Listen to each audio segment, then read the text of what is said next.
Hello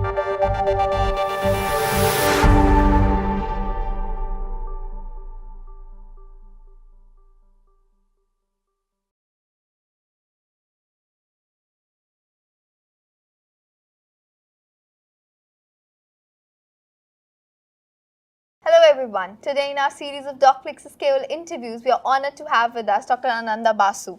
He is a clinical investigator of medicine in Mayo Clinic, USA. His research interests include the development of artificial pancreas for the management of type 1 diabetes, diabetic cardiomyopathy, and the role of carotid bodies in blood glucose regulation. He has authored more than 175 research articles and several book chapters and reviews on pathophysiology of diabetes. Dr. Basu is the recipient of several international fellowships and NIH grants. Thank you, Dr. Basu, for joining us today. Thank you. So, can you please elaborate the working principle of the closed-loop control artificial pancreas system in the management of type 1 diabetes, and does it have an FDA approval now? So, closed-loop artificial pancreas is basically an electronic pancreas. We are trying to recreate what happens normally and physiologically using software and tools that everyone carries. For example, a cell phone. For example, a patient with type 1 diabetes now has an insulin pump. They also have something called the continuous glucose monitor that measures glucose every 5 minutes. All we are doing is closing the loop between these three so that when the sensor senses glucose values, and these glucose values are derived from the interstitial fluid under the skin of the abdomen. So this is a little needle that goes under the skin of the abdomen that measures glucose every 5 minutes. By Bluetooth, it gives that information to the algorithm that is present in the Android device or an iPhone. Okay, this algorithm basically is informed by the patient's physiology. So then, some of the smarter algorithms that we are working with also has artificial intelligence in them, and also has something called machine learning. The machine learns with experience. The algorithm learns with experience. For example, it's like playing a game of chess. When you're playing a game of chess, you make a move. You expect your opponent to make an expected move. But if the move is different from what you had expected, then you recalibrate. You think again, you learn from it, and recalibrate. So that is exactly what the algorithm does. And the algorithm then knows how much insulin to give. Again, by Bluetooth, it gives that signal to the insulin pump. The pump delivers the insulin. It changes glucose. Glucose is fed back into the algorithm, and then so the loop is closed. So before any of these devices can be used or these systems can be used, we need FDA clearance, of course, clinically, outside the research arena.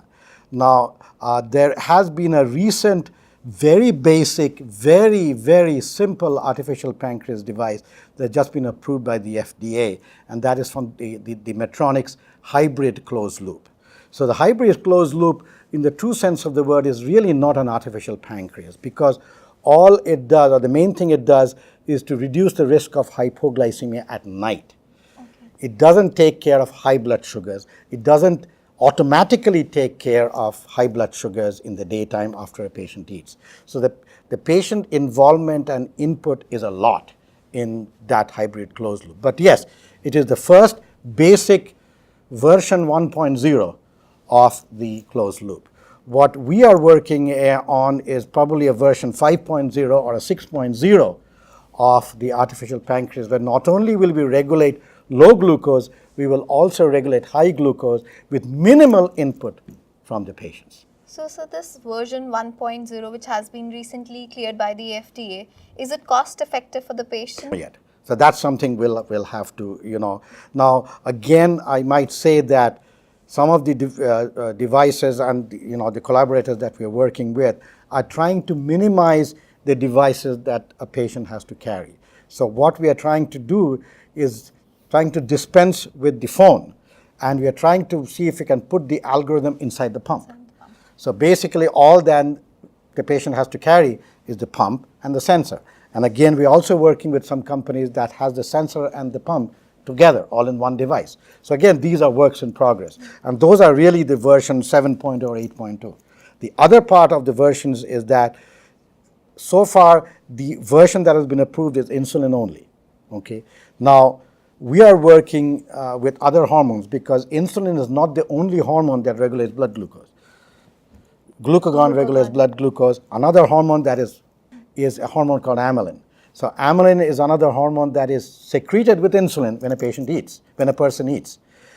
That hormone has been neglected for a long time. So what we are working on with the help of a grant from NIH is actually infusing both insulin and amylin and use glucagon only if necessary. So that will be like an artificial islet, not just an artificial beta cell, it's an artificial islet. Let's see how those go. So can you please elaborate on this new hormone? Amylin is a hormone that is present in everybody who doesn't have diabetes. In patients with type 1 diabetes, because they don't have beta cells, they don't have this hormone.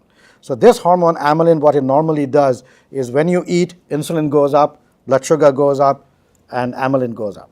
What amylin does is it suppresses glucagon, because glucagon suppression is necessary after a meal. Otherwise, the blood sugars will go even higher. In patients with type 1 diabetes who do not have amylin, their glucagon levels are very high, and that contributes further to hyperglycemia. What we are trying to do is mimic physiology, give insulin and amylin so that the glucagon is not allowed to go up, hence the glucose levels don't go up that high, hence it's easier to control. So that is basically, and amylin analog pramlintide is available, it's approved for use, but what the way that they have used is different from what we are using it. They have used it as an injection, the single injection before each meal previously. What we are using is a continuous infusion at a low dose, very low dose. Just like you are trying to Infuse insulin. Yes. So it's actually a co-infusion, and we're working with pharmaceutical companies to make a formulation in the same syringe of insulin and amylin, so that we have just one pump, one syringe, insulin, amylin, and maybe glucagon if required. And now, as you know, there are inhaled glucagon available that is currently being tested. So if the patient develops hypoglycemia, he can just take a whiff of glucagon instead of injecting glucagon. So how do you compare these new line of treatments to the existing ones in the treatment of diabetes in particular? Once we get this in type 1 diabetics, there is no reason why we can't use this in type 2 diabetics. So then the field should explode, because insulin pumps are becoming more and more prevalent in the world. Again, just recently, I'm collaborating with some colleagues in Bangalore, the engineer in Indian Institute of Science, Dr. Padhi, and Dr. Mala Dharmalingam from Bangalore, and we have just got a grant funded from ICMR to start artificial pancreas studies in India, in Bangalore, in patients with type 1 diabetes, using an indigenously manufactured insulin pump that will give all the output to the patients in Hindi or in the local language. And it will be much cheaper than the Medtronic's pump that is available. It will be much, much cheaper. So it will be simple, it will be very easy for patients with type 1 diabetes in this country to use it. I think that would be a revolution in the treatment of diabetes. So We what hope. is your comment on the feasibility of the artificial pancreas in gestational diabetes?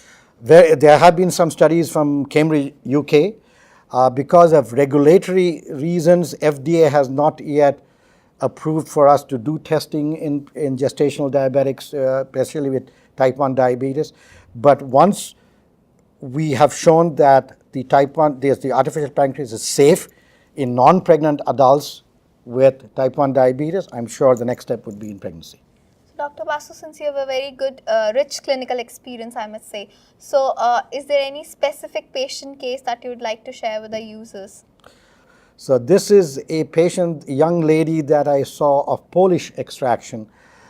She's a student. She has had type 1 diabetes for a long time, and she was using insulin pump.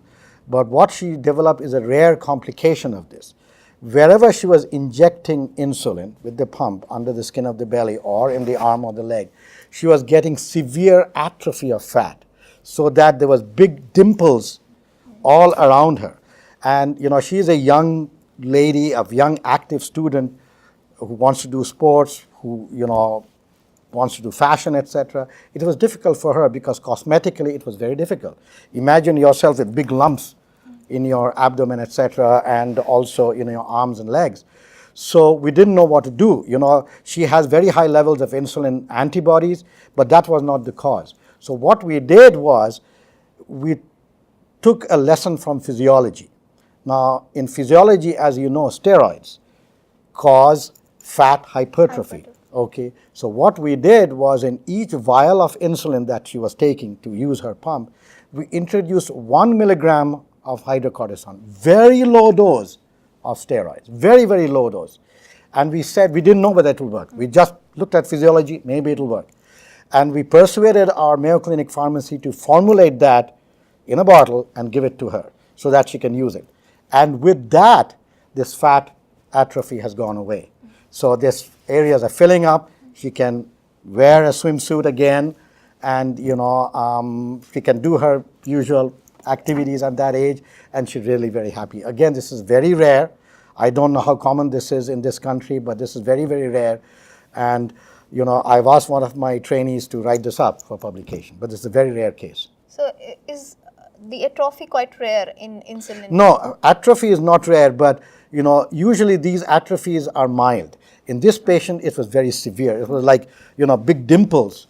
She even tried it on her buttocks, huge dimples. So she was getting disfigured. She even tried giving insulin in some of the fat under the skin of the neck. Huge dimples. So she was disfigured. She didn't want to go out into society. She couldn't wear a swimsuit, couldn't do any athletics. She was feeling depressed. She lives far away from Rochester, but she came here. We experimented on her, and the experiment worked. So it was very wonderful. And really, she did not have any side effects because the amount of steroids we're using is in micrograms. Is very, very small. Minimal. No effects, no side effects. So that was really rewarding. That's a really interesting patient Thank case. you. Thank you so much, Dr. Basu, for sharing this patient case and for sharing your valuable time with us. Thank you very much. Thank you.